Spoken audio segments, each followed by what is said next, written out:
नमस्कार साथीहरू 2021 को डिबी लटरीको रिजल्ट आइसकेको छ। त्यसलाई चेक गर्ने तरिका यो भिडियोमा सिकाइएको छ। पुरै हेर्नु होला। कम्प्युटर अथवा मोबाइलबाट सजिलै चेक गर्न सकिन्छ। गुगल ओपन गर्नको लागि कुनै एक ब्राउजर ओपन गर्ने। ओपन गरेपछि गुगलमा गएर तपाईले टाइप गर्नुपर्ने हुन्छ डिबी लटरी। त्यसपछि सबभन्दा सुरुमा आएको वेबसाइटलाई ओपन गर्नुहोस्। यसरी ओपन गरिसकेपछि यहाँ तल अलिक तलतिर हेर्नुस्, त्यहाँनिर के लेखेको छ भन्दा चेक स्ट्याटस भनेको छ, हो त्यो क्लिक गरिदिनु होला। त्यस पछाडि यो वेलकम लेखेको छ, यसमा किन कन्टिन्यू गरिदिनुहोस्। एक नम्बरमा रहेको छ कन्फर्मेसन नम्बर। यो चाहिँ तपाईहरुले डिबी भर्दाखेरि जुन नम्बर पाउनु भएको थियो कन्फर्मेसन नम्बर, त्यसलाई हेरेर टाइप गर्नु होला।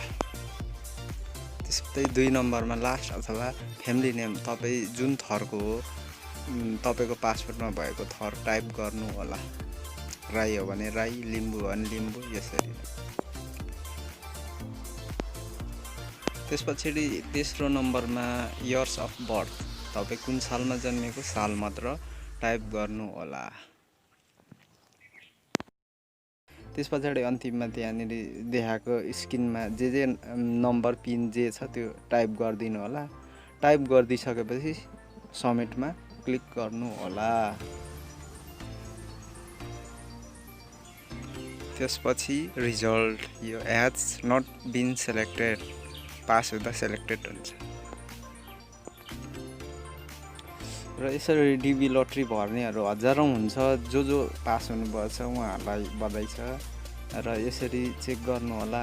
सबै पास हुन्छ भन्ने पनि छैन र दुखी पनि नहुनु होला। नेक्स्ट इयर फेरि भरेर चेक गर्नु होला, एक दिन अवश्य पास हुनु होला।